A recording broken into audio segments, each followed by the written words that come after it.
বিদায়ের আগ পর্যন্ত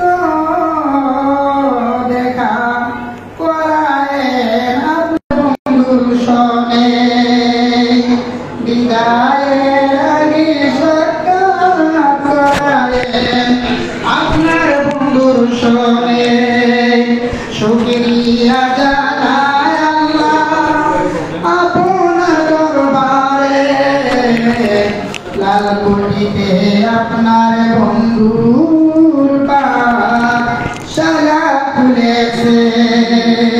শুকরিয়া জানাই আল্লাহ আপনার দরবারে, লালকুটিতে আপনার বন্ধুর পাঠশালা খুলেছে।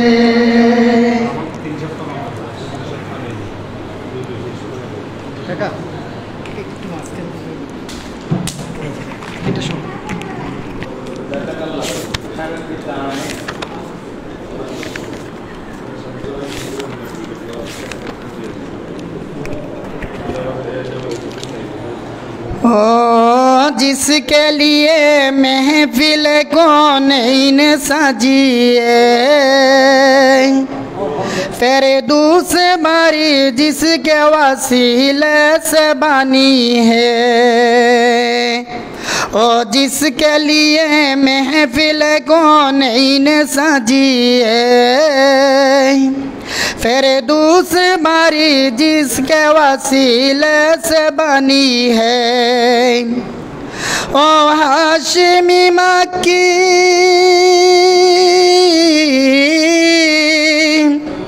ओ हाशिमी मक्की मदनी उला रबी है।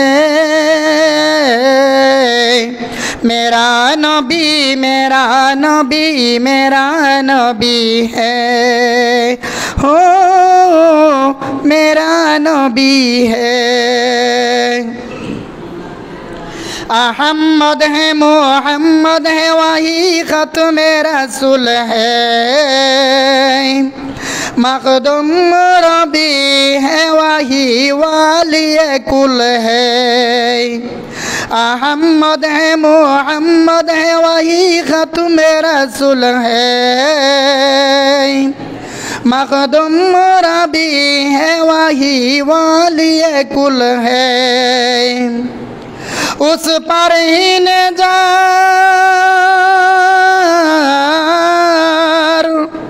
उस पर ही नज़र सारे जमाने की लगी है। मेरा नबी मेरा नबी मेरा नबी है, हो मेरा नबी है। अशम्स दुहा चेहरे अनूवर की झलक है। वल्लैल सजा के सूए हजरत की लजक है। अशम्स दुहा चेहरे अनूवर की झलक है। वल्लैल सजा के सूए हजरत की लजक है। आलम को जिया आलम को जिया जिसे वाले से मिले हैं। मेरा नबी मेरा नबी मेरा नबी है। अस्सलामु अलैकुम रहमतुल्लाहि व बरकातुहू।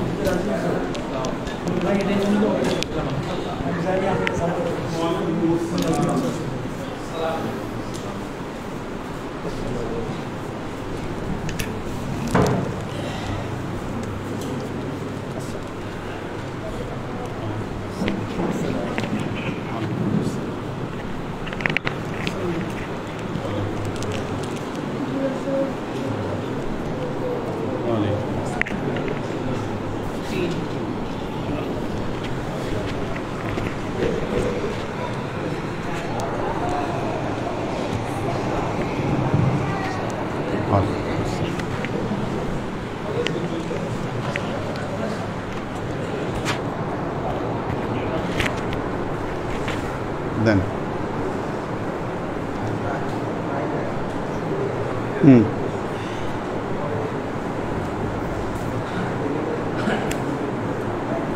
উপস্থিতি কয়জন? 2 3 4 5 6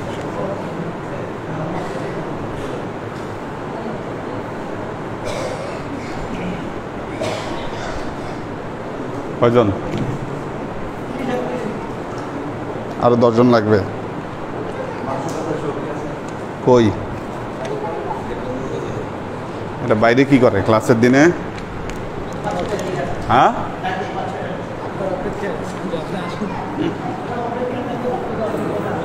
এদের খতম ধরাইতে হবে। খতম এই ব্যাগ 40টা ব্যাগ বানাইতে হবে। 40টা ব্যাগ বানাইতে কতখানি কাপড় লাগবে? কাপড় লাগবে কতখানি? কই আমাদের জামাল কই? 1000টা ইয়া ভরতে কোন সাইজের ব্যাগ লাগে? হ্যাঁ, আচ্ছা, এই যে এই সাইজ। হ্যাঁ, রাইট। এটার মধ্যে তো 1000-এর বেশি আছে মনে হচ্ছে, নাকি? 1000-এর বেশি তো, 1000-এর অবশ্যই বেশি আছে। হ্যাঁ, কি বলেন এত? ওয়ালাইকুম। এখানে গুনো তো সেজন কয়টা আছে? এখানে গুনো, বসে গুনো। হ্যাঁ হ্যাঁ,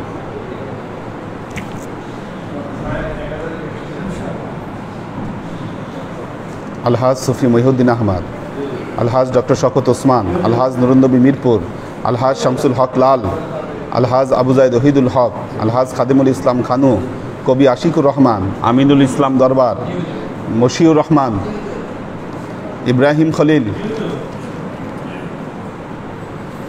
প্লাস ফখরুল ইসলাম সায়েম, নাজিমুদ্দিন লালকুঠি, মিজানুর রহমান, মোহাম্মদ সুলাইমান, গোলাম রব্বানী, জয়নাল আবেদিন সুজন, মোহাম্মদ আমির হোসেন, মাসুকুর রহমান মুস্তাজির, তৈয়বুর রহমান। দেখছি নাকি ওনাকে? নামাজে দেখি নাই তৈয়বুর রহমান। নামাজ পড়ে কই গেল? মৌলানা আব্দুল আলিম,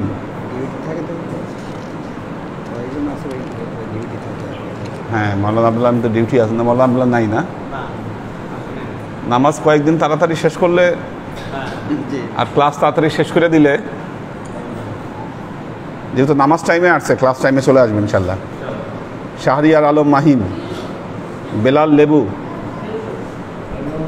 তাপসিন, মহসিন হোসেন, ওমর ফারুক, জাকিরুল ইসলাম নাই? উপরে আছে। আচ্ছা, জাকিরুল ইসলাম আছে তো? হ্যাঁ, তাই তো, প্রেজেন্ট দিছি। আবু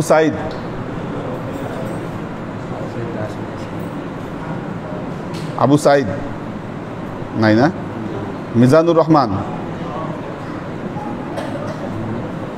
নোয়াখালী গার্মেন্টস, মিজানুর রহমান নোয়াখালী গার্মেন্টস চাকরি করে ওখানে। আপনার আরেক গার্মেন্টস চালা আসতো যে, ও সে কই? আরেকজন আসতো না আপনার সাথে গার্মেন্টসের? গার্মেন্টস আছে কালো করে, ওই রানা না, রান্না তো আরেকজন আছে, ওই যে মহিউদ্দিন, ছোট মহিউদ্দিন ইয়ে করছিল, সে কই? বহুদিন আসে না তো। আচ্ছা, এই যে বাপ ছেলে আসতো দুইজন, এরা কই? দেশের বাড়িতে। আচ্ছা, এখন আসে নাই? এতদিন কি বেলায়? ছেলে একটা বাহিরের থেকে নাকি আসছে, সেখানে তার সাথে ও আচ্ছা। মানিক মিস্ত্রি, ফরাদউদ্দিন শাওন, কোথায়? কার সাথে? কেন? কাঁঠাল আনতে গেছে। তাহলে কি করবো, এটা প্রেজেন্ট একটু পরে দেই। আশরাফুল আনাম জিয়া, কোনটা? 18 না? কামরুল আনাম, কামরুল আনামকে তো একটু আগে দেখলাম। তাপসিন তাফসীর কি তুমি দিছো একবার দেখেন তো, এই যে তাপসিন, এটা আবার এক তাফসীর নাকি? এটা ভুল হয়ে গেছে না, একবার দিছে তাপসিন, এটা কাটা। শিমুল, এই শিমুল শিমুল। হ্যাঁ শিমুল মরহুম আইয়ুব খান, এই শিমুলি। শিমুলই তো। আচ্ছা ওই ক্লাস করতেছে না, করে না অনেক দিন, এনামুল হক ভাইয়ের ছেলে, ধরতে হবে। হ্যাঁ পরে আপনার নামটা কি শনিবারে থাকবে? আপনার নাম শনিবার লেখাবো। মানে এখানে আমি জিজ্ঞেস করে লিখে জিমেলে এবং আমি তাদের লিখি না। আব্দুল বাকি 1 2 3 4 5 6 7 8 9 10 11 12 13 14 15 16 17 18 19 20 21 22 23 24 25।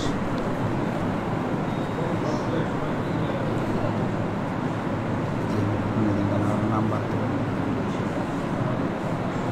ও 33-এর মধ্যে 25 তো ভালোই হয়েছে। বাড়ির দেন 25 26। ওনার নাম সব জায়গা থেকে বাদ দিচ্ছেন কেন? হায় হায়, এই যে সব লেখেন লেখেন লেখেন, নাম লেখেন, বাদ দিয়েন না ওনারা। হ্যাঁ হ্যাঁ থাকবে থাকবে, নাম থাকবে থাকবে, টেনশন করেন না, নাম থাকবে সবারই। হুজুরের নির্দেশে থাকবে, যারা নাকি হ্যাঁ হ্যাঁ থাকবে থাকবে থাকবে। রাগ হোক কেন, হ্যাঁ এরা নিয়মিত, এই যে ওনার নাম যারা প্রেজেন্ট থাকবে তাদের নাম লিখতে বলতে হুজুর। থাকবে, লেখেন। আর কার্ডটা বাদ পড়ছে? হ্যাঁ হ্যাঁ আপনার পুরো নাম বলেন। ঠিকই আছে। হ্যাঁ রাগ রাগ জাস্ট 1000 করে থাকবে।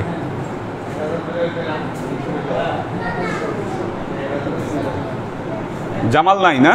জামাল থাকলে তো একটা আন্দাজ বলতে পারতো কতখানি কাপড় লাগবে। কালকে আমি করে নিব। আচ্ছা আচ্ছা ঠিক আছে। ক্লাস কিন্তু করতে হবে শনিবার। হ্যাঁ কয়টা বানান লাগবে? 40টা। 40টা ব্যাগ লাগবে। হ্যাঁ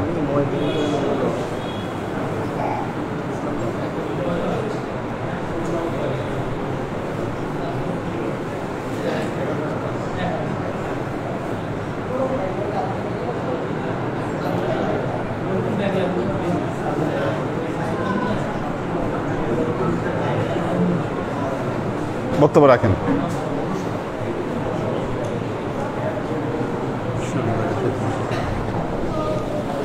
আল্লাহ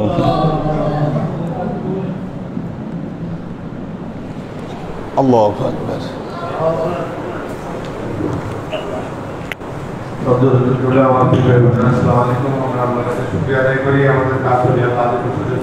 কনশিপ দিতে হবে। আল্লাহর কাছে শুকরিয়া জানাই, ক্লাসগত অবস্থার জন্য আল্লাহর কাছে করতে পারি। আল্লাহর সাথে আমাদের সাথে কি সম্পর্ক সেটাই হুজুর বুঝে দিচ্ছেন। প্রতি ক্লাসে এইগুলো বুঝবো এবং আল্লাহর সাথে কেনাম কীভাবে কানেক্টিভিটি অর্জন করবো সেটাও বলি। আল্লাহ মুর্শিদের সাথে ভক্তি শ্রদ্ধা, ওনার সাথে হুজুর পাক সাল্লাল্লাহু আলাইহি সাল্লামের ভক্তি শ্রদ্ধা এবং সর্বোপরি আল্লাহর সাথে কানেক্টিভিটি। এইভাবে এই নিয়মতান্ত্রিকতার মাধ্যমে আমল করলে আমলে পর্যবেসিত হবে। তাতে জংকার পড়ে যায়, সেই জং ছাড়াবার জন্য রিপিটেডলি গালিতে ঘষতে হয়, তাইলে ধার উঠে। আমাদের এই অবস্থা ইমানের উপরে খোলস পড়ে গেছে, মরিচা পড়ে গেছে, জংকার পড়ে গেছে। বলি আল্লাহ করোনা মহাদিসের আত্মকে আমাদের এখানে যখন এটাকে কাজ করবেন, এটার উপর মেহনত করবেন, তখন আমাদের এখানে ইমানের যে আলোকিত হয়ে যাবে। সেই আলোকিত করার জন্য আমরা দরবারে আসতেছি, হুজুর কাছে খাস দেওয়া চাই, আল্লাহর কাছে খাস কামনা করি। সময় সময় যে সমস্ত পরীক্ষাগুলো আল্লাহ কোরআন হাদিসের আলোকে আমাদের উপর দিচ্ছেন, আমরা যেন সেই পরীক্ষা উত্তীর্ণ হতে পারি। কালকে একটা কঠিন বাস্তবতা হুজুর বলছেন যে 2টা ভাগ করে ফেলবেন, 2টা ভাগ করার পর একটা প্যাকেট করে ফেলবেন এবং বাকিগুলো রিজার্ভেশনে নিয়ে যাবেন। এখানে আমরা অনেক যুক্তি করতেছি, শয়তান আমাদেরকে অনেক বুঝ দিতেছে, নষ্ট হয়ে যাবে, ওই হবে, সেই হবে, প্যাকেট করবে, এই হবে, কি হবে ওইটা তো আমাদের জানার বিষয় না। আমাদের আচ্ছা, এই কার্যক্রম কালকে শাকিল বলছিল ওর একটা টিম নিয়ে ও এটাতে সহযোগিতা করবে। ওর কি পরিকল্পনা এটা ও সামনের সপ্তাহে, সামনের শুক্রবার ও প্রেজেন্ট করবে। হ্যাঁ, ঠিক আছে, দেখি ও কি বলে। আচ্ছা, হ্যাঁ হ্যাঁ নিয়ে তারপরে আমরা যদি ওনাকে ইউটিলাইজ করতে পারি আমাদের সিস্টেম। আমাদের সিস্টেম একটাই, হুজুর বলছেন যে মেয়ে ছেলে আলাদা লাইন হবে এবং ওরা বসে থাকবে। এটা এনশিওর করতে হবে। ওদেরকে বসায় রাখাটা হলো সবচেয়ে বড় কাজ, কারণ ওরা যদি একটা অ্যামালগামেটেড হয়ে যায়, আমাদের গেটে যেখানে আমরা প্রস্তুত বাইক করবো সেখানে এসে যদি ভিড় জমায়, তাহলে আমরা সিস্টেমেটিক্যালি ডিস্ট্রিবিউট করতে পারবো না। একটাই প্রধান কাজ হবে পিছনে আটকায় দেওয়া, যাতে ড্রেস আসতে না পারে, আর বসায় রাখা। শৃঙ্খলা মোতাবেক লাইনের লোক থাকবে, কেউ উঠতে দেওয়া যাবে না, বসে থাকেন, একজন একজন আসবে, প্যাকেট নিয়ে চলে যাবে। তাহলে যে সিস্টেমটা দিয়েছে ইনশাআল্লাহ সুন্দরভাবে এটাই সম্পন্ন করতে পারবো। আর ওইটা পার্সু করতে হবে। মাকসুদা নাম কি করলো, ওই অনুমতি নিয়ে যে গেট করার কথা, আমরা গেট করে দিব টুডে অর টুমরো, এটা প্ল্যানে রাখছি। সেটা তো আমাদের ব্রেনের থাকলো। তারপরে হুজুরের নির্দেশে বাঁশ দিয়ে যেটা ক্রসিং করে, কালকে আমি ওইটা হানিফকে বলছি সুলেমানের ছেলেরে, যে প্রত্যেক বছর যেভাবে বাঁশ দিয়ে আটকায় দিচ্ছি, কোনো মানুষ আসা যাওয়া করতে পারবে না, বাঁশ দিয়ে আটকায় ওখানে তুই থাকবি অথবা তোর লোক থাকবে। এটা ওদিকে প্রিজার্ভ করলে, আর যদি ইয়াগুলো বসায় রাখতে পারি, যদি একসাথে সবাইকে উঠায় দেন, পিছে প্রেসার হওয়ার কোনো সম্ভাবনা নাই। একজন একজন করে বিদায় করলে পিছে দিয়ে আবার গিয়ে জমবে, কিন্তু এটাতে পিছে জমার সম্ভাবনা নাই। ঠিক আছে, দেখেন এবার। হ্যাঁ, ওই যে ও বলছে সাপোর্ট দিবে, ও সাপোর্ট দিবে বলছে, দেখা যাক। হ্যাঁ, আচ্ছা, হ্যাঁ, হানিফ কি কথা দিছে? ও ওর একটা টিম নিয়ে থাকবে। ও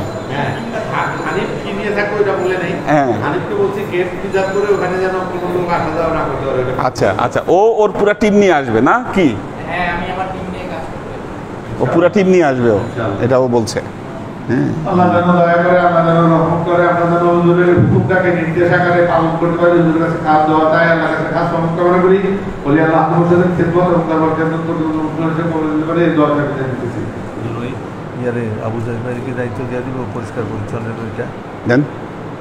এখানে আরেকটা জিনিস ইম্পর্টেন্ট, সেটা হলো কোরবানির পরবর্তী কার্যক্রমটা খুব মারাত্মক, কারণ সবাই চাটাই রেখে সবকিছু রেখে কাজ করে। আচ্ছা, এইখানে আরেকটা জিনিস, আরেকটা একটু কারেকশন দিব। প্রতি বছর গর্ত খুঁড়া হয়, প্রতি বছর এখানে গর্ত খুঁড়া হয়। গর্ত খুঁড়ার দরকারটা কি? গর্ত খুঁড়ার প্রয়োজন তো দেখতেছি না। তার কারণ হচ্ছে এখন গর্ত আর করার দরকার নাই, ব্যাগ দিয়ে দিবেন সবাইকে, ব্যাগের মধ্যে ভরে রাখলে সিটি কর্পোরেশন নিয়ে যাবে। এটাই তো হওয়ার কথা। এখানে একটু ব্যাপার আছে, ওই যে যারা ভুড়ি নেয়, হ্যাঁ, ভুড়ির ময়লাটা সাফ করার একটা বিশেষ ব্যাপার আছে, সেটা তো ব্যাগে রাখা যায় না। এখন ভুড়ির ময়লা এখানে কেন সাফ করবে? বা কি নিয়ে যাবে? এটা নিয়ম করতে হবে যে ভুড়ি আর এখানে সাফ করা, রাইট, ভুড়িটা নিয়ে যাবে, নিয়ে গিয়ে যার যার মতো ইয়া করলো। হ্যাঁ, আচ্ছা, আমি বলি, সমাধান দিতে হবে, সমাধান দিতে হবে, যারা নিবে তারা নিবে, যা নিবেই না কেউ ফেলা দিতে হবে, তখন কি হবে? এটা না, একটা সিস্টেম বাইর করতে হবে যে এটা হইলে। আচ্ছা, ভুড়ির ময়লাটা সাফ করে তো বস্তায়ও ভরা যায়, বস্তায় ভরতে তো কোনো সমস্যা দেখি না। হ্যাঁ, ভুড়ির ময়লা সাফ ইয়া করে বস্তায় ভরবে। কেউ যদি ভুড়ি দিতেই চায়, ময়লাটা সাফ করে বস্তায় ভরে দিবে, ময়লা ভুড়ি নিয়ে চলে যাবে। হ্যাঁ,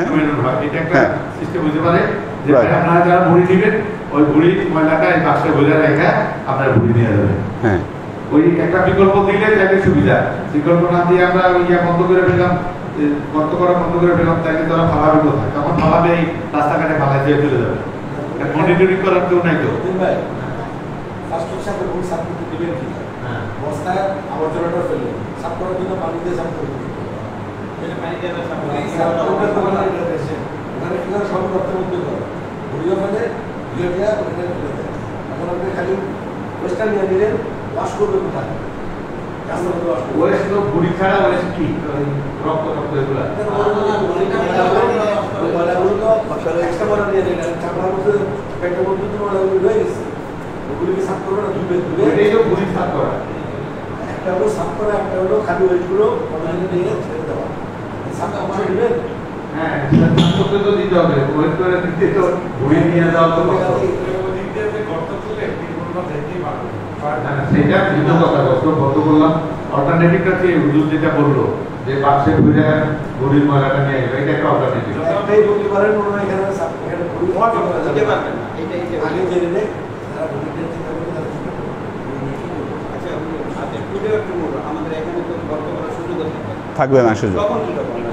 সেই চিন্তা করে যে আমরা এখন প্ল্যান করি। হ্যাঁ, এই বছরের চিন্তাটা করেন না, এই বছরের সমাধান নেন, তারপরে 25 বছরের সমাধান একটা এখানে কি কোনো সেফটি মেথড আছে যেটা মধ্যে ওয়াশ? এটা ওই ম্যানুয়ালটা ইউজ করে, যে আমরা ঢুকতে যে একটা ম্যানুয়াল না, এটা হুজুরের গেট দিয়ে ঢুকতে সামনে একটা ম্যানুয়াল আছে, এই ম্যানুয়াল দিয়েই খালায় পানিটা নিয়ে যায়।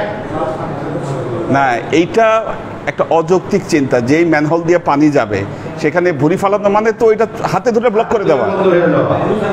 সেটা কেন করতে দিব এটা আমরা? ওয়াশ ওয়াশ করতে ফেলা কোনটা? পুরি পলিথিনে ঢোকাবে, এরপর যে ওয়াশ করবে সেই পানিটা কোথায় যাবে? এখানে কি ওয়াশ করে? ওয়াশ করে ওয়াশ করে নিয়ে যায়।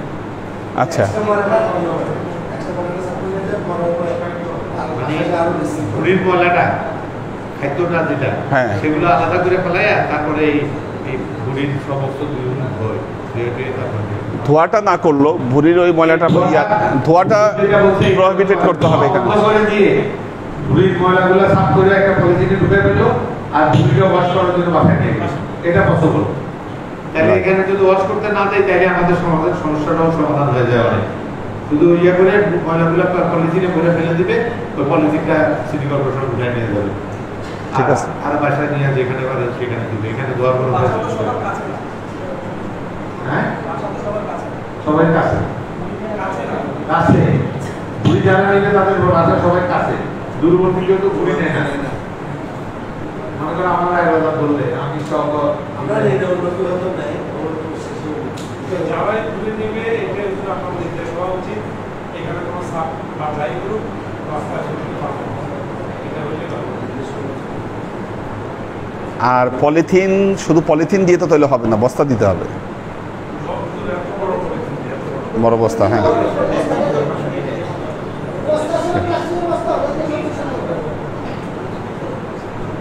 ঠিক আছে। বস্তা আগামী সপ্তাহে বস্তা বস্তা বলতে পলিথিনের প্যাকেটগুলো হিসাবে দেখে আমরা কিনে দিতে পারি।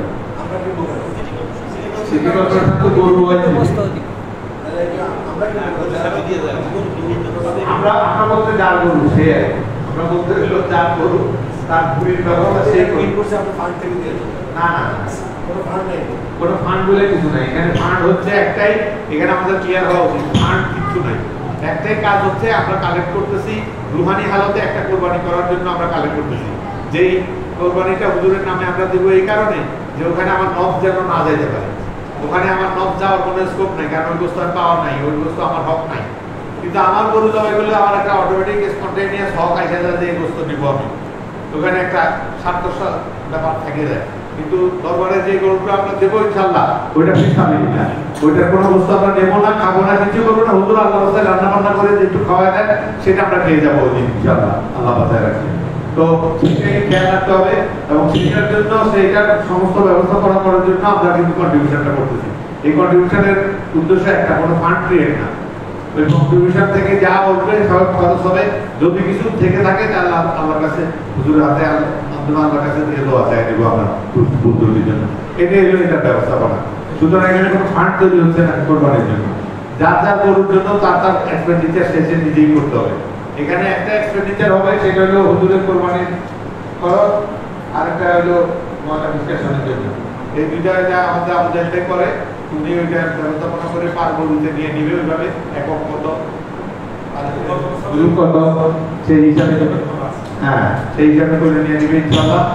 আর যেটা হুজুর বললেন এটাই ফাইনাল থাকলো, বুড়িটা এখানে ময়লাগুলো পলিথিন নিবেন, আপনারা ওই পলিথিনের মধ্যে ঢুকে রেখে আপনারা বুড়ি নিয়ে চলে যাবেন।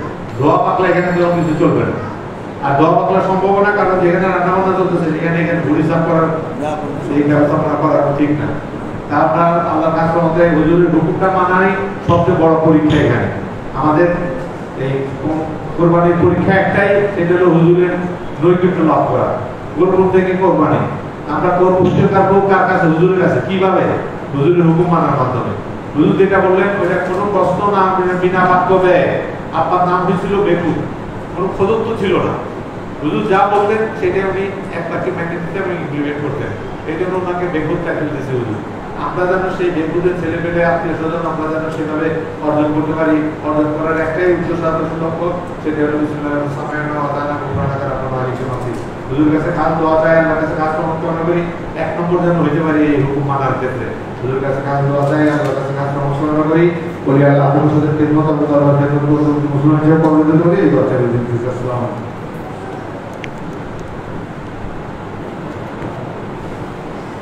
الحمد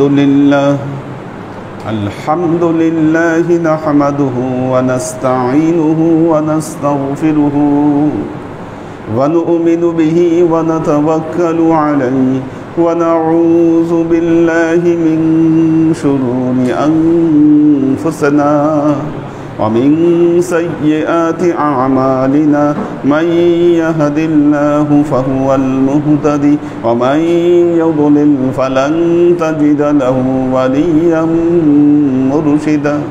فنشهد أن لا إله إلا الله وحده لا شريك له، ونشهد أن سيدنا وسندنا ونبينا محمدا صلى الله عليه وسلم الذي أرسله الله بالحق بشيرا ونذيرا وداعيا إلى الله بإذنه وسراجا منيرا. وقال الله تعالى في كلامه المجيد وفرقانه الحميد: ما كان محمد أبا أحد من رجالكم ولكن رسول الله وخاتم النبيين وكان الله بكل شيء عليما. إن الله وملائكته يصلون على النبي يا أيها الذين آمنوا صلوا عليه وسلموا تسليما. صلى الله على محمد صلى الله عليه وسلم. صلى الله على محمد صلى الله عليه وسلم. صلى الله على محمد صلى الله عليه وسلم. আল্লাহর আশিক ও সালেক বৃন্দ, ক্লাসের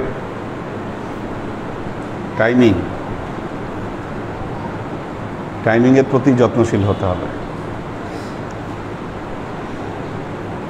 আমি যখন ক্লাসে আসলাম অনেকেই ছিল না, কোনোভাবেই ক্লাস 10:30টার পর আর কন্টিনিউ করব না। কাজে আমাকে কতক্ষণ সময় আপনারা দিবেন সেটা আপনাদের উপর।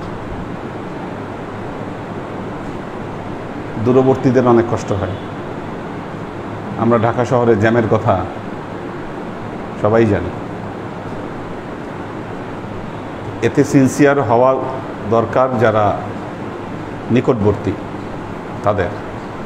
ওনারা সিনসিয়ার থাকলে সবার জন্যই সুবিধা হয়। হ্যাঁ, বাসায়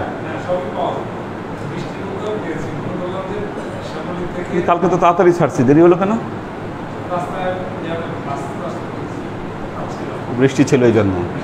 আচ্ছা, কাজে কিছু বাস্তবতা আমাদের চিন্তা করতে হবে। রাত 1টায় বাসায় পৌঁছানো, ভোর হয় 4টায়, 4:30টায়।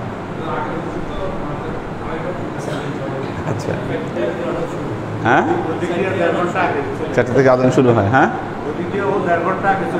হ্যাঁ, না এটা একটা বিষয় আছে যে আমার দেখা জ্যাম, রাস্তায় জ্যাম বাড়া শুরু হয়েছে 2005-এর পর। জ্যামটা বাড়লো যখন ব্যাংকগুলা গাড়ি কেনার জন্য লোন দিল। গাড়ি কেনার জন্য লোন দিল। আগে ঢাকা শহরে এত গাড়ি দেখেন নাই কখনো। প্রথম অবস্থায় আমরা ঢাকা শহরে বের হলে ঢাকা শহরের দুটো জায়গা ছিল বিখ্যাত, একটা হলো মগবাজার চৌরাস্তা, আরেকটা হলো নীলক্ষেত মোড়।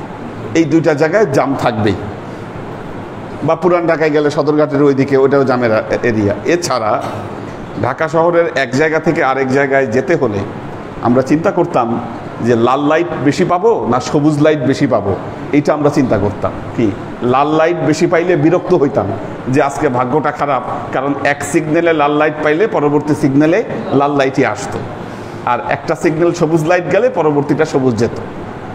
এই ছিল ঢাকা শহরের অবস্থা।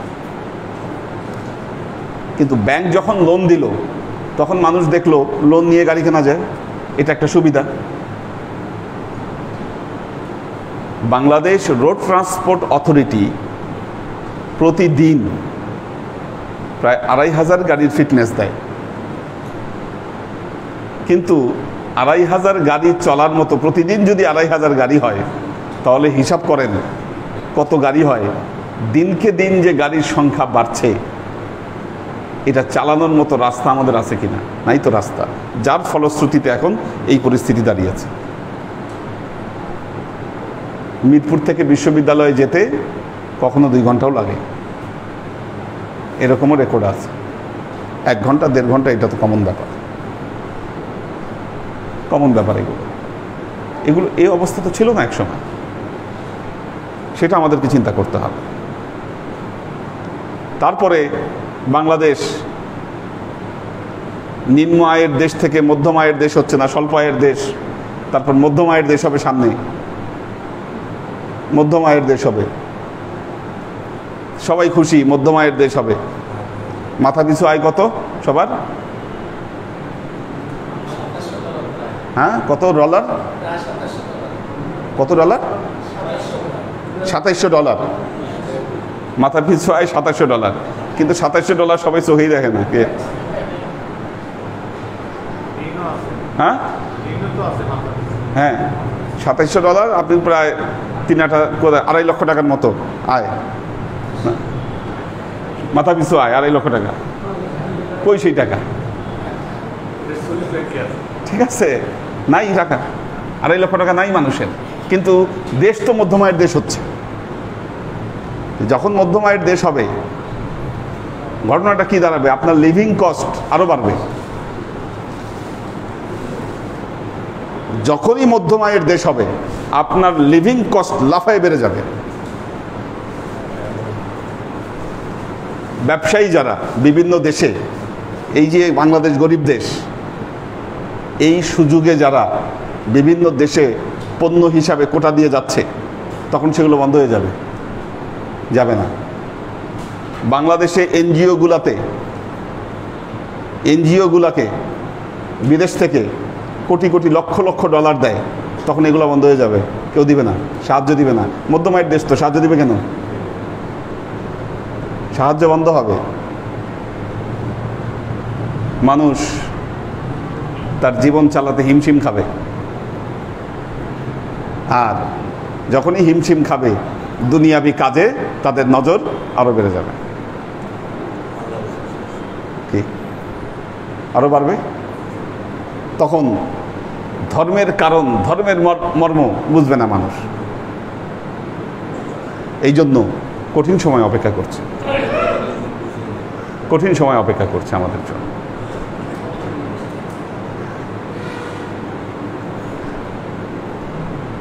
আজ থেকে 10 বছর আগে আপনাদের যে ফুর্তি ছিল, এখন কারোর মধ্যে সেই ফুর্তি দেখি না।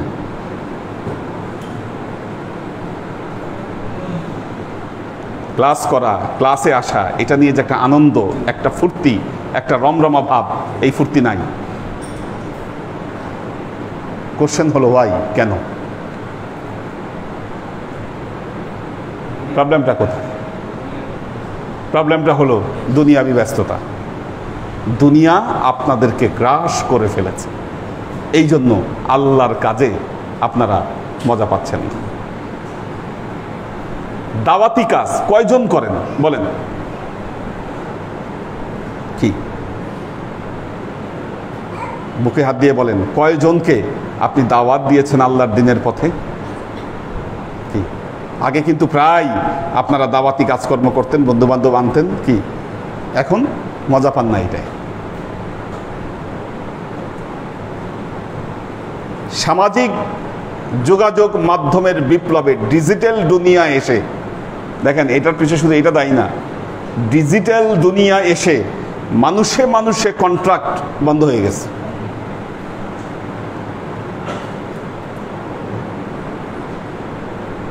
আমরা ছোটবেলায় কোনো আত্মীয়র বাসায় যেতে হলে কত খুশি হইতাম, বাসায় মেহমান আসলে কত খুশি হইতাম, মেহমান আসে। আমরাও কোথাও গেলে সেরকম আনন্দ নিয়ে যেতাম, আমার মানুষ রিসিভও করতো সেইভাবে যে না বাসায় মেহমান আসছে, এটা একটা এন্টারটেইনমেন্ট। এখন এই এন্টারটেইনমেন্ট মানুষের ভেতর থেকে হারিয়ে গেছে, কেউ কারো বাসায় যায় না। বাসায় কেউ আসলে আগে যে খুশি হওয়া, এই খুশি কেউ হচ্ছে না, কপাল কুচকাচ্ছে বা বিরক্ত হচ্ছে, তোর আমাকে ডিস্টার্ব করতে আসবে, একটা ডিস্টার্ব। কেন? সামাজিক যোগাযোগ মাধ্যম আপনাকে গ্রাস করেছে। আপনি কারো সাথে কথা বলার চাইতে মোবাইল নিয়ে বসে থাকতে আপনি বেশি পছন্দ করেন। আপনাদের মধ্যে এই যে আনন্দ হারিয়ে গেছে কেন? কারণ আপনাদের আনন্দগুলো ওই সামাজিক যোগাযোগ মাধ্যমে, কি ডিজিটাল দুনিয়ায় আপনি আনন্দ শেয়ার করে তারপর এখানে আসছেন, এই জন্য আনন্দ নাই, ফুর্তি নাই, ভেতরে ফুর্তি হারায় গেছে। আল্লাহর আশিক ও সালিক বৃন্দ, এই অবস্থা থেকে আমাদের বের হবার পথ দেখতে হবে, বের হবার পথ দেখতে হবে। যুবকেরা আল্লাহর পথে কেন উৎসাহিত হচ্ছে না? কেন? কারণ একজন যুবক তিনি মনে করছে আল্লাহর কাজে সময় দিলে আমার ইনস্ট্যান্ট বেনিফিট কি?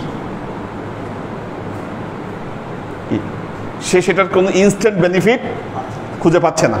কারণ যারা তাকে আল্লাহর পথে দাওয়াত দিচ্ছে তারা বলছে হ্যাঁ তোমাদের বেনিফিট আছে, কিন্তু সেটি ইনস্ট্যান্ট নয়, সেটি পরকাল।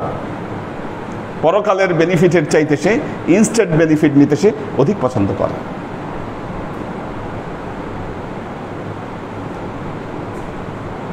নগদ যা পাও হাত পেতে নাও, বাকির খাতায় শূন্য থাক, কোথায় স্বর্গ কোথায় নরক, মাঝখানে তার বেজায় ফাঁক।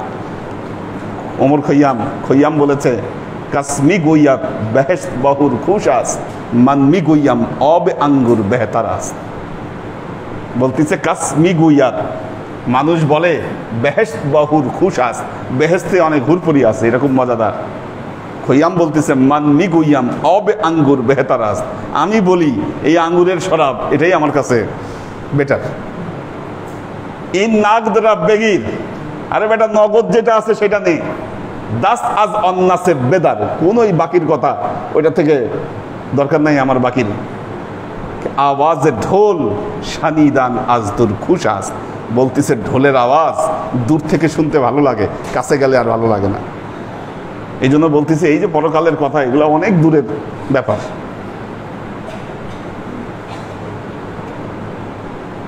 অথচ এই কথাগুলো বিশ্বাস হয়ে আজকে যুবকদের মধ্যে ঢুকে গেছে, ঢুকে গেছে। তো এই অবস্থা থেকে আমাদের উত্তরণ দরকার, এখান থেকে উত্তরণ দরকার। আল্লাযীনা জাহাদু ফীনা লানাহদিয়ান্নাহুম সুবুলানা। যারা আমার পথে চেষ্টা করবে, এটা মানুষ জানে না। একজন মানুষ যখন একনিষ্ঠভাবে আল্লাহর পথে কাজ করে, আল্লাহ তার দুনিয়া থামায় রাখে না। আপনি আল্লাহর পথে কাজ করেন, আল্লাহ আপনার দুনিয়া থামায় রাখবে না। কিন্তু যখন আপনি দুনিয়ায় মজে যাবেন, দুনিয়া আখিরাত উভয়টা আপনি হারাবেন।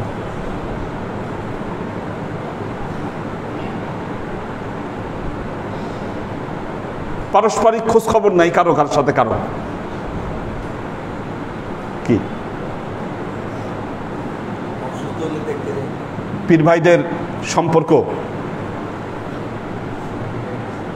মাসালুহুম ফিত তাওরাত ওয়াল ইনজিল, নবীর উম্মতদের মেসাল তাওরাত এবং ইনজিলে যা এসেছে, বলছে এরা একটা খেজুর গাছের ছড়ার মতো। একটা মূল যেমন একসাথে থাকে, ছড়া যতটুকু ছড়ায় গোড়াটা এক জায়গায় থাকে। উম্মতে মুহাম্মদী হচ্ছে এরকম, রুহামাউ বাইনাহুম ওয়া আশিদ্দাউন আলাল কুফফার। তারা একে অপরের প্রতি দয়াদ্র। আত্মীয় স্বজন বন্ধু বান্ধবদের সাথে ইন্টারাকশনের কথা পরে আসুক। এক পীর ভাইয়ের সাথে তো আরেক পীর ভাইয়ের যোগাযোগ নাই, বন্ধুত্ব নাই, ফুর্তি নাই, আনন্দ নাই, কি পারস্পরিক যোগাযোগ নাই। কে কার খবর রাখে? কেন রাখছে না? কারণ ভেতরের এই জোশ হারিয়ে গেছে, হারিয়ে গেছে। একটি কথা মনে রাখবেন, আল্লাহ নবী যখন মেরাজে যাচ্ছেন, 3টা পেয়ালা নবীর কাছে দেওয়া হলো। আল্লাহ নবী দুধকে নির্বাচন করলেন মেরাজের সময়। জিবরাইলে আমিন জানালেন আপনি ফেতরাতের ধর্মকে পালন করলেন। ফেতরাত মানে স্বভাবজাত ধর্ম। এই ধর্ম মানুষের যে নরমাল মানবীয় স্বভাব আছে, এর মাধ্যমেই ধর্ম পালন করা যায়। এর মাধ্যমে ধর্ম পালন করা যায়। আড্ডা দিতে আপনি চায়ের দোকানে যান কেন? দেখেন, আপনি আড্ডা দিতে চায়ের দোকানে যান, আপনি বাজারে বাজারে ঘুরে বেড়ান, আড্ডা দিয়ে বেড়ান কেন? তার কারণ হচ্ছে ওইখানে আপনি মধু পান, কিন্তু এই যে আপনার ধর্মীয় প্রতিষ্ঠান দরবার, এখানে আপনি আনন্দ পান না।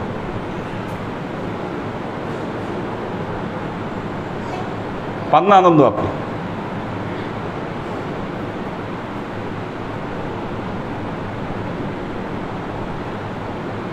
মৌমাছি ফুলে বসে, ফুলের ভেতরে মধু পায়।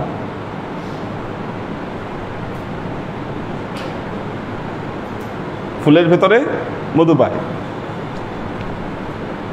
নর্মাল মাছি বসে না ফুলে। কোথায় বসে? ময়লায় বসে। ও ময়লায় বসে, ময়লায় মজা পায় সে। তার মানে কি বোঝা গেল? ভেতরের কোয়ালিটির মধ্যে বিরাট এক পরিবর্তন আসছে।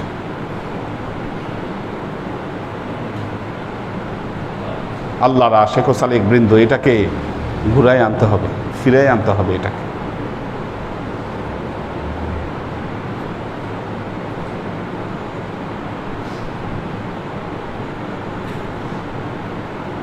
আল্লাহ আমাদেরকে তৌফিক দান করুন। একটু আলোচনায় যাই।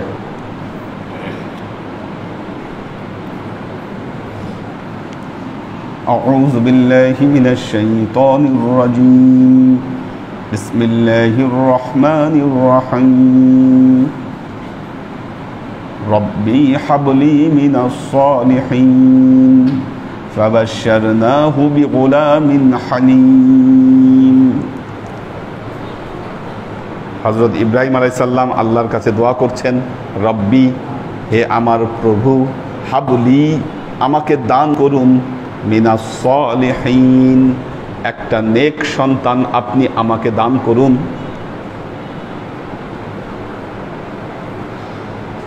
কার দোয়া? নবীর দোয়া, ইব্রাহিম আলাইহিস সালামের দোয়া আল্লাহর কাছে। মিনাস সালিহিন, নেক সন্তান দান করেন।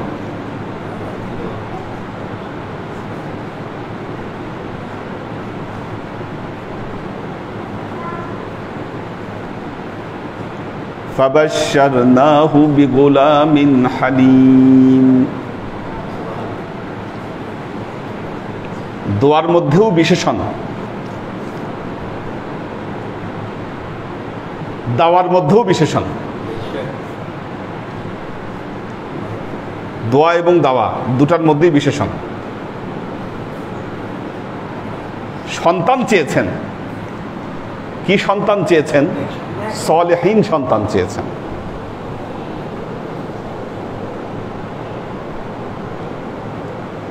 দেখুন, আমরা ছোটবেলায় পড়েছি, আমাদের শিক্ষকরা পড়িয়েছেন, লেখাপড়া করে যে গাড়ি ঘোড়া চড়ে সে। ছোটকাল থেকেই লেখাপড়া শেখার উদ্দেশ্য গাড়ি ঘোড়া চড়া যায় লেখাপড়া করলে।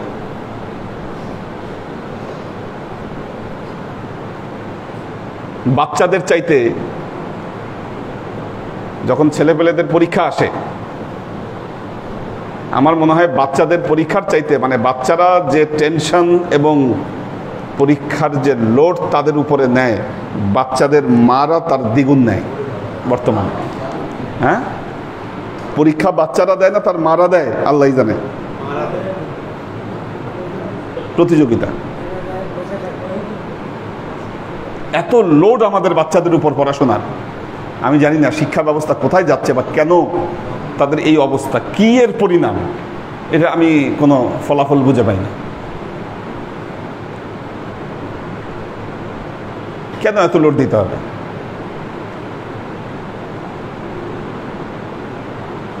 কারণ সব গার্জিয়ানরা চায় কি হবে, আমার ছেলে ফার্স্ট হবে। ফার্স্ট হলে কি হবে? অনেক বড় হবে। বড় হওয়ার অর্থ আলাদা। কি ওই যুগে বড় হওয়ার অর্থ আর আমাদের বড় হওয়ার অর্থ, আমরা বড় হওয়ার অর্থ মানে কি? পয়সাওয়ালা হবে। বড় হওয়া মানে টাকা পয়সাওয়ালা হবে।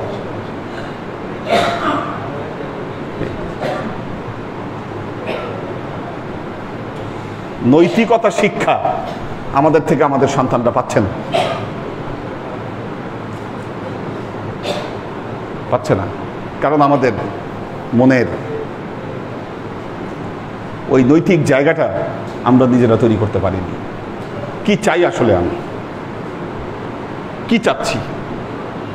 আমার সন্তান একজন ভালো মানুষ গড়ে উঠুক, মানুষের মতো মানুষ হয়ে উঠুক, এই চাওয়াটা কয়জন চায়? সে নিজেও প্রতিযোগিতায় নামে, কোমর বেঁধে তার সন্তান সন্ততিকে প্রতিযোগিতায় নামায় দেয়। কম্পেয়ার, দেখবেন মায়েরা কম্পেয়ার করে সবসময়। হ্যাঁ, অমুকে ওইটা করে আর তুই এটা করিস, অমুকের বাচ্চা এরকম, তুই এরকম করিস। জীবনে যদি ভালো থাকতে চান, সুখে থাকতে চান, মনে রাখবেন কখনো অতীতের কোনো ভুল নিয়ে মাথা ঘামাবেন না। দ্বিতীয়ত, কখনো হতাশ হবেন না। তৃতীয়ত, কখনো কম্পেয়ার করবেন না। নিজেকে যদি এর সাথে ওর সাথে কম্পেয়ার করেন, আমরা চোখে ধরে আমাদের ছেলের, আমাদের বাচ্চা কাচ্চাদেরকে আমরা দেখাই, হ্যাঁ অমুকের ছেলে এটা করে আর তুই এই পরীক্ষায় এত পাইছে, তুই এত পাইলি। কি কম্পেয়ার? সাইকোলজিক্যালি শেষ করে দিচ্ছি আমাদের ছেলেপেলেদেরকে। হ্যাঁ, যুদ্ধে নামাই দিচ্ছি আমরা। নবীর দোয়া দেখেন, রব্বি হাবলি মিনাস সালিহিন। তিনি আল্লাহর কাছে চেয়েছেন, আল্লাহ একটা নেক সন্তান চাই। দোয়া নবীর, দাওয়া আল্লাহর। আল্লাহ বললেন ফাবাশশারনাহু বিগুলামিন হালিম। ফাবাশশারনাহু, আমি তাকে সুসংবাদ দান করলাম, বিগুলামিন হালিম, একটা কিরকম সন্তান? ধৈর্যশীল সন্তানের সুসংবাদ দান করলাম। হালিম ইসমে ফাইলে মুবালাগা, মানে সর্বোচ্চ পর্যায়ের ধৈর্যশীল, যার ব্যাপারে আল্লাহ সার্টিফিকেট দিছে। কি আর কি লাগে? সার্টিফিকেট দিয়ে দিছে আল্লাহ। ফাবাশশারনাহু বিগুলামিন হালিম। আগেই আসার আগেই আল্লাহ সুসংবাদ দিয়ে দিচ্ছে, পেটে থাকতেই গোলামিন হালিম। এটা দেখেন, আল্লাহ তো সব ঠিক করা। মানুষ যখন সৃষ্টি করতেছে আল্লাহ, তখন ফেরেশতাদেরকে ডেকে বলতিছে, ইন্নী জাইলুন ফিল আরদি খলিফা, আমি আরদে পৃথিবীতে আমার প্রতিনিধি তৈরি করব। এটা কিন্তু শুরুতেই আল্লাহ বলে দিছে কি, আমি পৃথিবীতে আমার প্রতিনিধি তৈরি করব। তারপর কি করলো? আদম হাওয়াকে বানাইলো, জান্নাতে থাকতে দিল। আল্লাহ কি জানতো না এই আদম হাওয়া জান্নাতে টিকতে পারবে না? কি অবশ্যই জানতো, কনফার্ম, নিশ্চিত, পুরো সার্টেন সাবজেক্ট এটা। তো থাকতে পারবে না, কারণ আল্লাহর আগের কথাই এটা বোঝা গেছে, ইন্নী জাইলুন ফিল আরদি খলিফা। আল্লাহ আরদের জন্য তৈরি করছে এটাকে। জান্নাতে থাকে কিভাবে? সম্ভব না থাকা। কাজে আদমরে দোষ দিয়েন না কেউ, কোনো দোষ নেই আদমের, এবং নবীরা কখনো দোষী হয়ও না, নবীরা দোষ মুক্ত। বা হাওয়া আলাইহিস সালামকে দোষ দিয়েও কোনো লাভ নাই।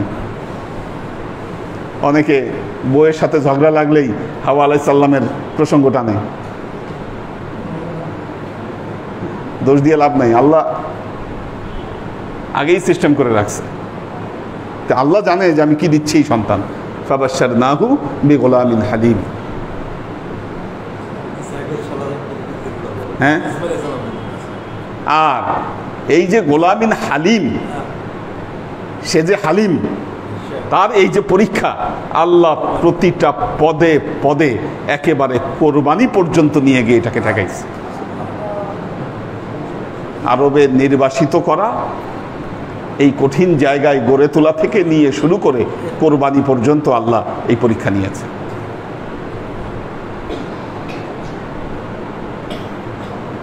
কারণ এনার দ্বারাই পৃথিবীতে সর্বশ্রেষ্ঠ মানব আসবে।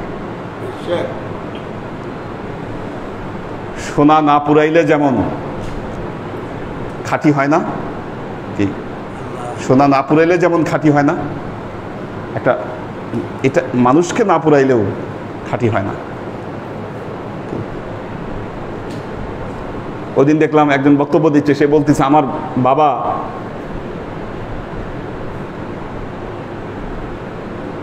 আমার দাদা দিনে 10 ঘন্টা কাজ করত, হাঁটতো 10 ঘন্টা। আমার বাবা 5 ঘন্টা হাঁটতে হয়েছে তাকে। আর আমি ক্যাডিলাক চালাচ্ছি, আমার সন্তান মার্সিডিজ বেঞ্চ চালায়, আমার নাতি চালাবে ফেরারি।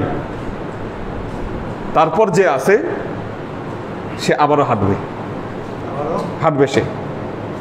কারণ কঠিন সময় শক্ত মানুষ তৈরি করে। একজন শক্ত মানুষ সহজ সময় তৈরি করে, আর সহজ সময় একজন দুর্বল মানুষ তৈরি করে।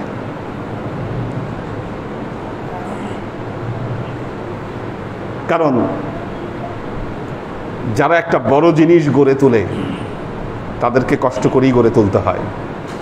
আর যখন খুব কিছু সুন্দর গড়ে ওঠে তখন মানুষ আরামে থাকতে চায়।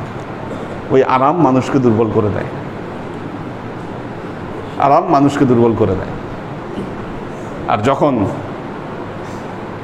দুর্বল হয়ে যায়, দুর্বল হয়ে গেলে তখন তার পারিপার্শ্বিক আবার কঠিন হয়ে দাঁড়ায়। আবার ওই প্রতিকূলতাকে জয় করতে গেলে তাকে আবারও ওই পরিশ্রমে নামতে হয়। এটাই, এই সার্কেল চলছে পৃথিবীতে, এর বাইরে কেউ নাই।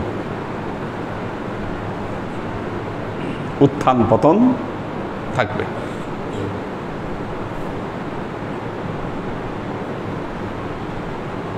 আল্লাহর আশা কুশল থাকবেন।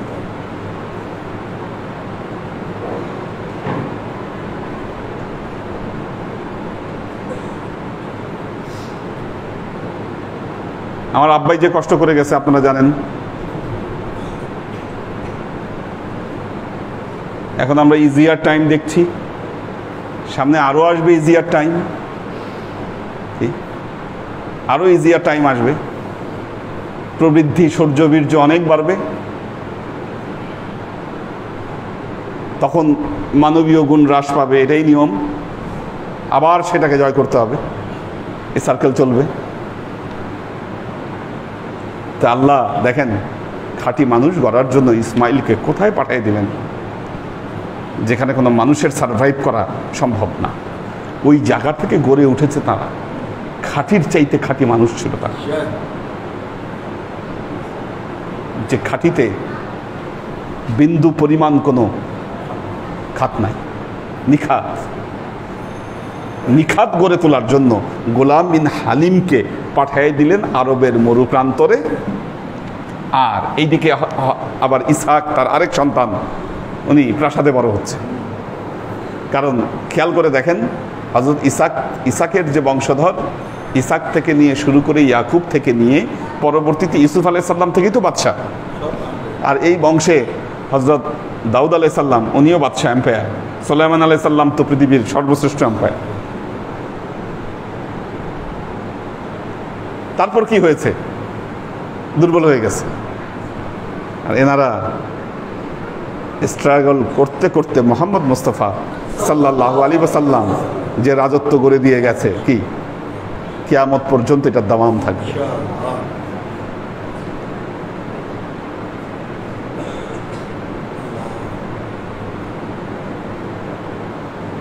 সুতরাং যদি খাঁটি হতে চান, আল্লাহর কাছে যদি আপনার সেই গ্রহণযোগ্যতা আপনি তুলে ধরতে চান, দিনের জন্য কষ্ট করতে হবে, আপনাকে গুরুত্ব দিতে হবে, ভাবতে হবে, চিন্তা করতে হবে, আপনাকে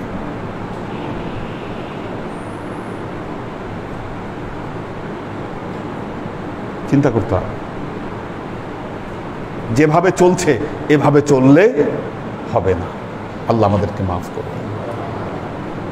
লাস্ট টাইম, আমি একদম টাইম মতো শেষ করব। আপনারা আসতে দেরি করলে 5 মিনিট ক্লাস পাবেন, 10 মিনিট। আমি বুঝাইতে পারছি?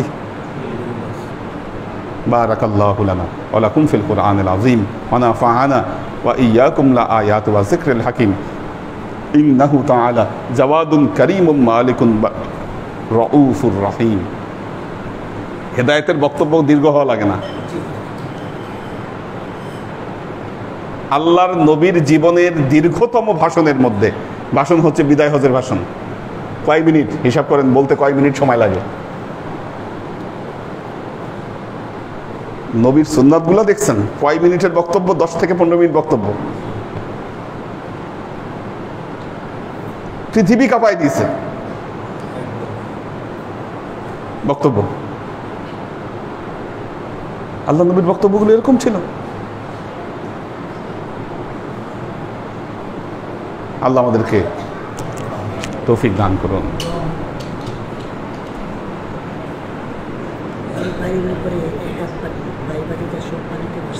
ও আপনাদের ওইদিকেও বন্যা হয়েছে?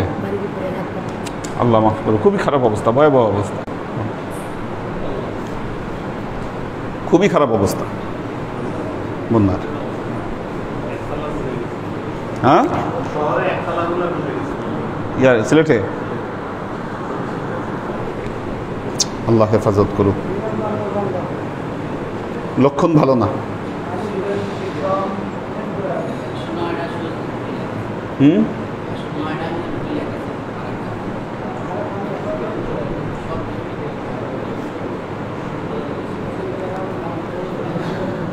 লুনা তাবাসসুম, লুবনা, এইচ.কে কনক, কবির হোসেন, পাখির ভেজ, রূপম শেখ, মোহাম্মদ মিজান, পপিয়ারা জামান সুমি, আমরিন শরীফ, শহীদুল ইসলাম শহীদ, আনোয়ারা শরীফ, আলী আকবর ভাই আছেন, মাসুদ কবির খুলনা থেকে, শাকেরা আফজারা, নাজিমুদ্দিন ভাইয়ের ফ্যামিলি আছেন।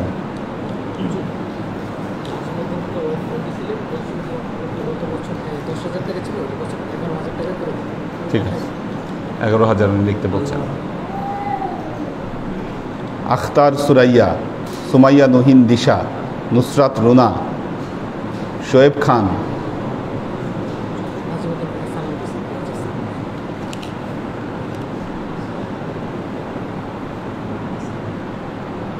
মাহফুজুল হক উজ্জ্বল, ফারিজা ফাইরুজ, মোহসিনুদ্দাইয়ানের জ্বর আসছে, দোয়া করবেন সবাই, আল্লাহ মাফ করুন।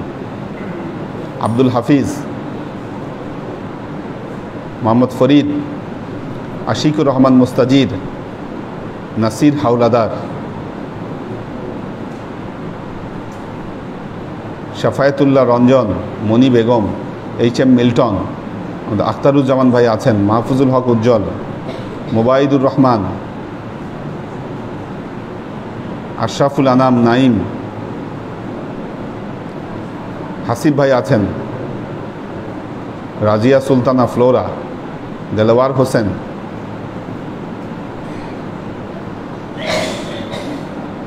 মোহাম্মদ আজাদ, মনিরুজ্জামান, তাসনিয়া মুস্তাজির।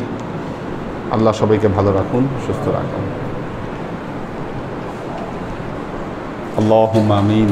আল্লাহুম্মা সাল্লি আলা মুহাম্মাদিন ওয়া আলা আলি কামা সাল্লাইতা আলা ইব্রাহিম ওয়া আলা আলি ইব্রাহিম ইন্নাকা হামিদুম মাজিদ। আল্লাহুম্মা বারিক আলা মুহাম্মাদিন ওয়া আলা আলি মুহাম্মাদিন কামা বারাকতা আলা ইব্রাহিম ওয়া আলা আলি ইব্রাহিম ইন্নাকা হামিদুম মাজিদ। রব্বানা যালামনা আনফুসানা ওয়া ইন লাম তাগফির লানা وترحمنا لنكونن من الخاسرين ربنا آتنا في الدنيا حسنة اللهم وفي الآخرة حسنة وقنا عذاب النار ربنا لا تزغ قلوبنا بعد إذ هديتنا وهب لنا من لدنك رحمة إنك أنت الوهاب اللهم إنك عفو تحب العفو فاعف عني يا غفور رحيم الغفور اللهم نور قلوبنا بنور الإيمان ونور قلوبنا بنور الإسلام ونور قلوبنا بنور الإحسان وزين أخلاقنا بنور محمد صلى الله عليه وسلم اللهم إنا نسألك علما نافعا رزقا واسعا عملا مقبولا شفاء من كل داء قلبا خاشعا ذهنا ذاكرا إيمانا كاملا توبة قبل الموت راحة عند الموت ونزعة بعد الموت اللهم إنا نسألك رحمتك في كل درجة فلاح في كل أمر ونعوذ بك من الشرك والشك والنفاق والبدعة ومن كل وسوسة الشيطان يا الله يا رحمن يا مالك আমরা এতক্ষণ তোমার দরবারে যে সমস্ত আমলকে উপস্থাপন করলাম ত্রুটি মুক্তভাবে এই আমলগুলোকে তুমি আমাদের তরফ থেকে কবুল করে নাও। তুমি আমলের সাজা আমাদের প্রিয় নবী হযরত মুহাম্মদ মুস্তাফা সাল্লাল্লাহু আলাইহি ওয়াসাল্লামের কাছে পৌঁছে দাও। আল্লাহ আমাদের নবীর পরিবারবর্গের কাছে তুমি এর জাযাকে পৌঁছে দাও। এই দুনিয়ার সমস্ত আম্বিয়াই কেরাম, সাহাবাই কেরাম, তবে আইন তবে আইন, ওয়ালি আউলিয়া, গাউস কুতুব, আমাদের মা বাবা, ভাই বোন, আত্মীয় স্বজন, এই দরবার থেকে যত পীর ভাই বোন চলে গেছে সবার রূহে আল্লাহ তুমি এর জাযাকে পৌঁছে দাও। তুমি তোমার হাবিবের ওসিলায় আমাদের সবাইকে কবুল ক্ষমা করে দাও। আমাদের জীবন থেকে সমস্ত অভাব অভিযোগ, বালা মুসিবত, দুঃখ কষ্ট, রোগ শক্তি দূরীভূত করে দিয়ে দৃঢ় হস্তে তোমার দ্বীনের খিদমতের তৌফিক তুমি আমাদেরকে দাও। আজীবন যেন তোমার হেদায়েতের পথে প্রতিষ্ঠিত থাকতে পারি সে তৌফিক তুমি আমাদেরকে দাও। সুবহান রাব্বিকা রাব্বিল ইজ্জাতি আম্মা ইয়াসিফুন সালামুন আলাল মুরসালিন ওয়ালহামদুলিল্লাহি রাব্বিল আলামিন ওয়াজআল আখির কালিমাতিনা ইনদা লা ইলাহা ইল্লাল্লাহ মুহাম্মাদুর রাসূলুল্লাহ।